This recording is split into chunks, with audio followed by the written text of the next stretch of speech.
உலக மக்கள் எல்லோருக்கும் வணக்கம். ஜி கோபால் பேசுகிறேன். இன்னைக்கு நாம் பேசக்கூடிய பலன் என்ன அப்படின்னா, ஆகஸ்ட் மாத பலன்கள். இந்த ஆகஸ்ட் மாத பலன்களாகப்பட்டது மேச ராசிக்காரங்களுக்கு எப்படி இருக்க போகிறது, இதை பற்றி தான் இந்த வீடியோவில் நம்ம தெளிவாக பார்க்க போகிறோம். யாருமே ஸ்கிப் பண்ணாமல் பாருங்க. இந்த மாத கிரக அமைப்புகள் எப்படி இருக்குன்னு பார்க்கலாம். இப்போ மிதுனத்தில் குரு பகவான், கடகத்தில் புதன் பகவான், சிம்மத்தில் இந்த மாதம் 17ஆம் தேதி சூரிய பகவான் சிம்மத்துக்கு வர்றாங்க. அது கூட இப்போ கேது பகவானும் இருக்கிறாங்க. அது போக கன்னியில் செவ்வாய் பகவான், அது போக பார்த்தீங்கன்னா கும்பத்தில் ராகு பகவான், மீனத்தில் சனி பகவான். இப்போ இது இந்த மாத கிரக அடைவுகள்.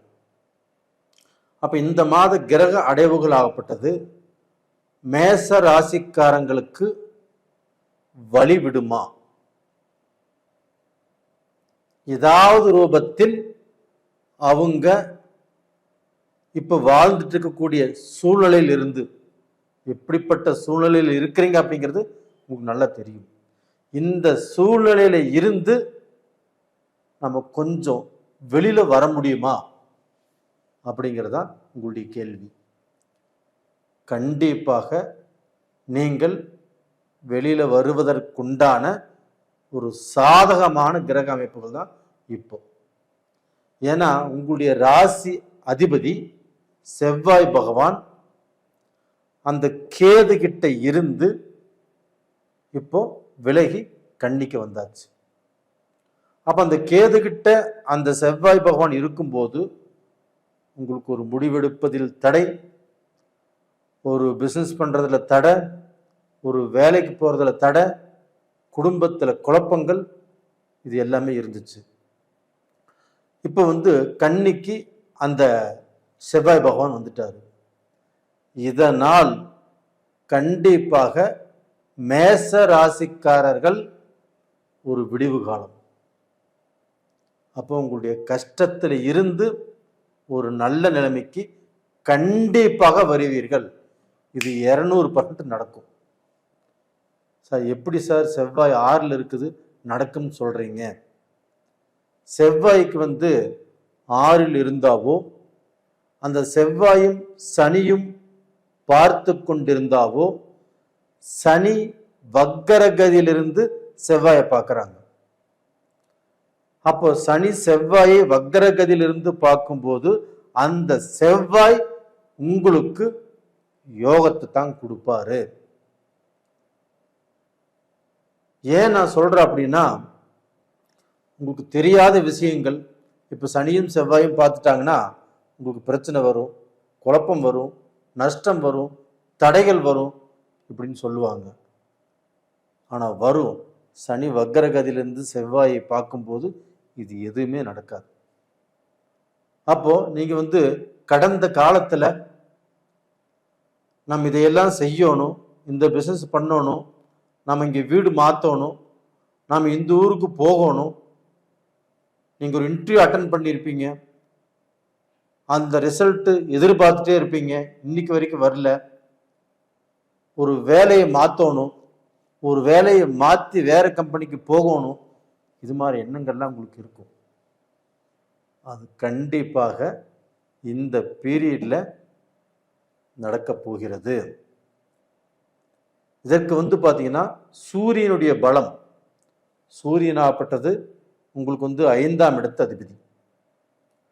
அப்ப அந்த 5ஆம் இடத்து அதிபதி மேச ராசிக்காரங்களுக்கு கண்டிப்பாக நல்ல பலனை தான் கொடுத்தாகணும்.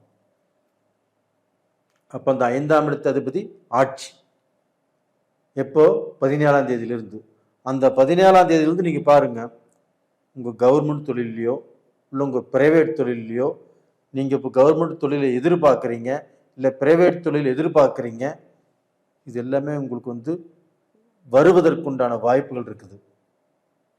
இல்லை ஒரு நல்ல போஸ்டில் இருக்கிறீங்க, ப்ரைவேட் தொழிலையோ இல்லை கவர்மெண்ட் தொழிலையோ அந்த போஸ்டில் இருந்து நீங்கள் எடுக்கக்கூடிய முடிவுகள் நல்லா இருக்கும்.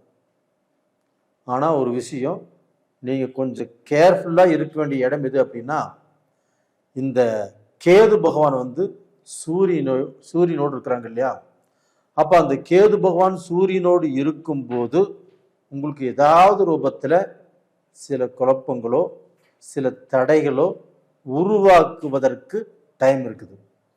அதனால் அந்த தடைகளை கொஞ்சம் யோசனை பண்ணி கொஞ்சம் நிதானமாக கொஞ்சம் பொறுமையாக நீங்கள் கடந்து போனால் நல்லா இருப்பீங்க. இது போக வந்து 12ஆம் இடத்தில் இருக்கக்கூடிய அந்த சனி பகவான் உங்களுக்கு நிறைய காரியங்களை, நடக்க வேண்டிய காரியங்களை நடக்க விடாத அளவுக்கு தடை பண்ணியிருக்கும். குடும்ப ரீதியாக பிரச்சனை, ஃபாரின் போகிறது தடுங்கலை இருக்கும், அது போக ஒரு பிஸ்னஸில் குழப்பத்தை கொடுத்துருக்கும், ஒரு வேலையில் தடுங்கலை கொடுத்துருக்கும்.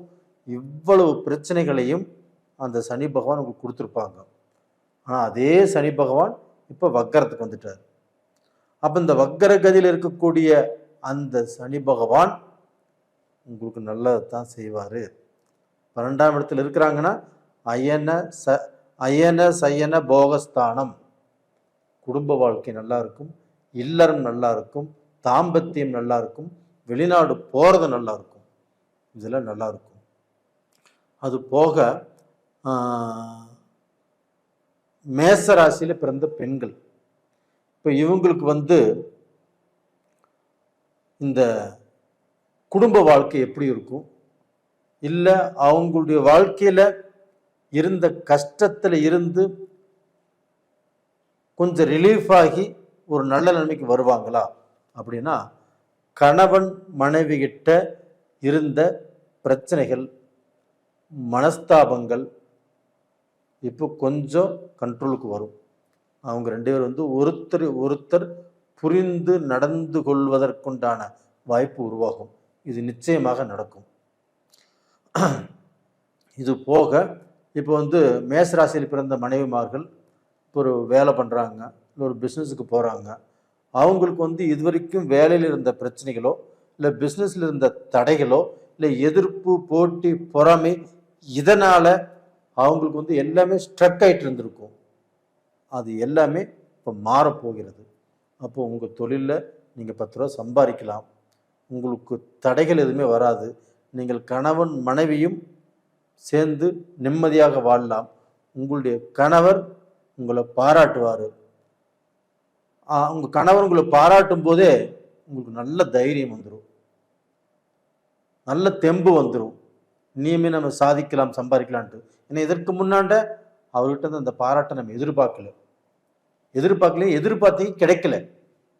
ஆனால் இன்னைக்கு கிடைக்குது அப்படின்னா அதுவே நல்ல தெம்பு. இப்போ டோட்டலாக பார்த்தீங்கன்னா இப்போதைக்கு உங்களுக்கு அந்த 5ஆம் இடத்து அதிபதியோடு கேது சம்பந்தப்பட்டிருக்கிறதுனால உடல் பிணிப்பீடைகள் கண்டிப்பாக வரும்.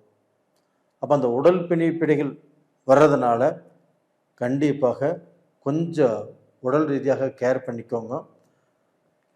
இந்த சூரியன் என்பது ரொம்ப ஹீட்டான கிரகம். இந்த கேது என்பது இந்த அலர்ஜியை கொடுக்கும்.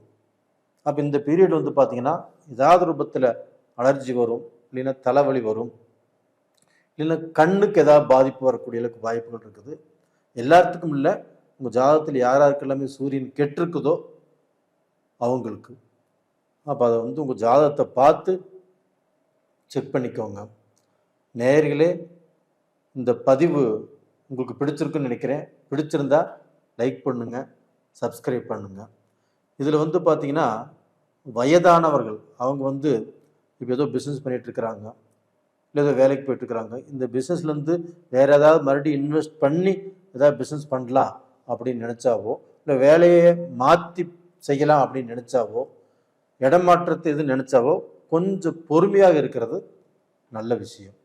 நேயர்களே, உங்களிடமிருந்து விடைபெறுவது உங்களின் ஜி கோபால். நன்றி, வணக்கம்.